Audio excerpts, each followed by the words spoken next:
Avec le groupe Belvedia, préservons les ressources de demain.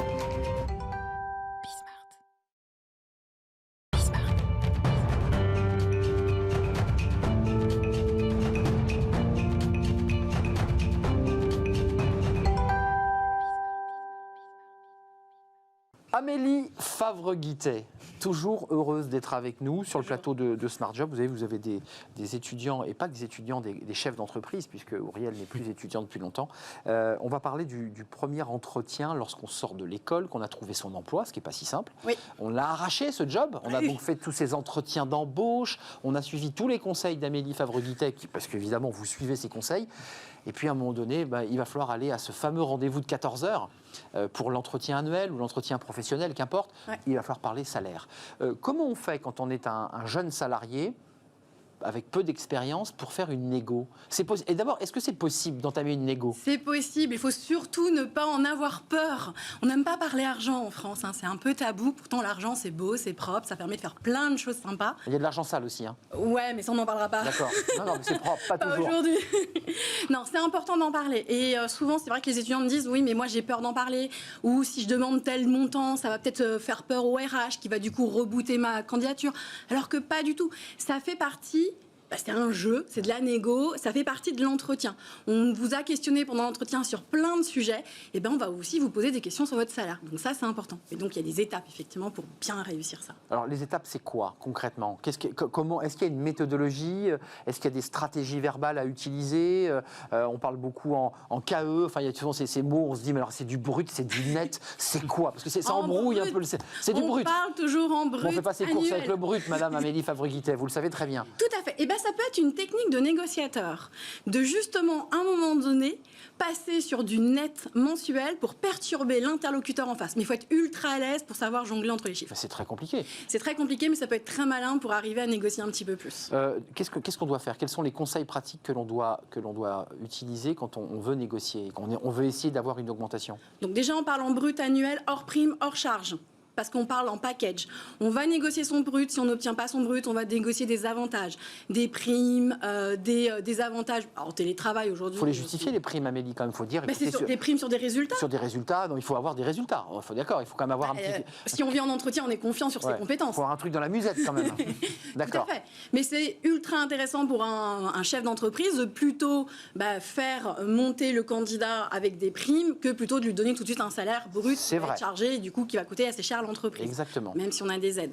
Donc il y a ça. Donc on parle, on va donner aussi une fourchette. On va éviter le râteau. Hein. Donc on va parler par exemple sur un salaire de 32, 38 K et on va pas dire je veux entre 30 et 45. Ça, c'est un râteau. Donc, on va plutôt parler en fourchette. On ne donne pas juste un chiffre. Je veux 30 K. Non, c'est pas je veux, quoi.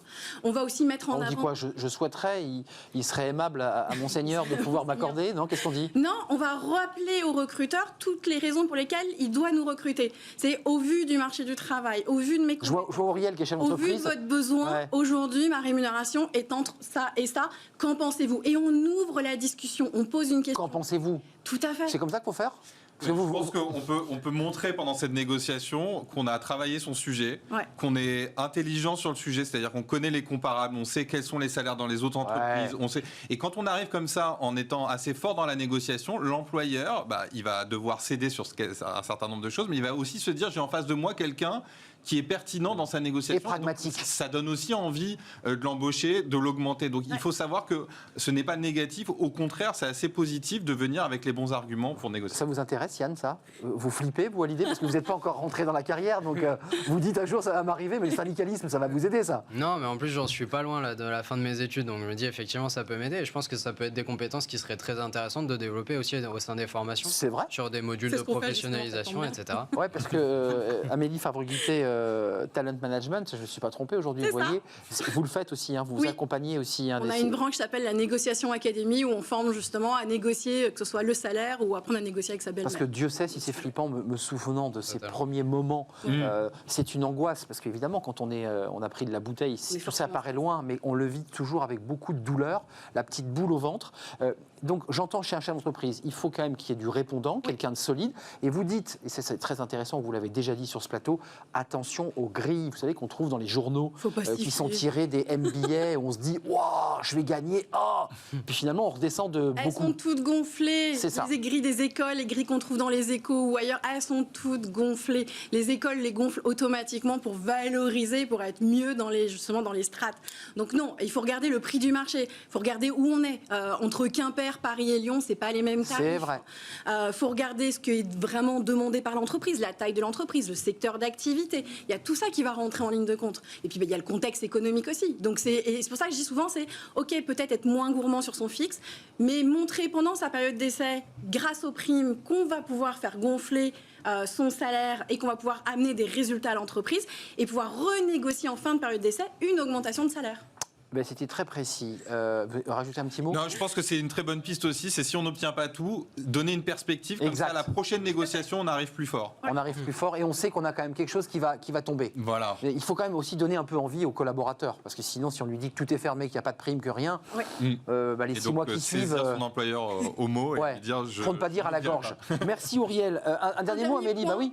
Surtout, dès lors qu'on s'est mis d'accord sur le salaire, c'est demander une promesse d'embauche pour que ce soit écrit noir sur blanc. Parce que le nombre d'étudiants, de candidats et de diplômés qui se font avoir parce que le salaire ne correspond pas à ce qui a été dit à l'oral et ce qui était marqué dans le contrat, on met tout par écrit dans une promesse d'embauche. Ouais, c'est pas un râteau, mais c'est une fourchette. Ça, je retiens. On est un peu sur l'outillage parce qu'on va commencer le jardin. C'est pas un râteau, c'est une fourchette. Merci Amélie Favre-Guittet, Talent Management, comme chaque mardi, avec votre énergie et votre dynamisme. Merci à vous deux, messieurs, Yann et Auriel, parce que vous n'en avez pas perdu une bouchée de vos fenêtres respectives. Merci à vous, merci à Fanny Griesmer, merci à toute l'équipe, merci à Romain Luc, merci à Justine pour le son, merci à Margot, merci à Caroline, merci à toute l'équipe. Allez, je ne peux pas tous les citer évidemment, je serai là demain en direct pour vous accueillir. Analyse, débat, portez-vous bien d'ici là. Bye bye.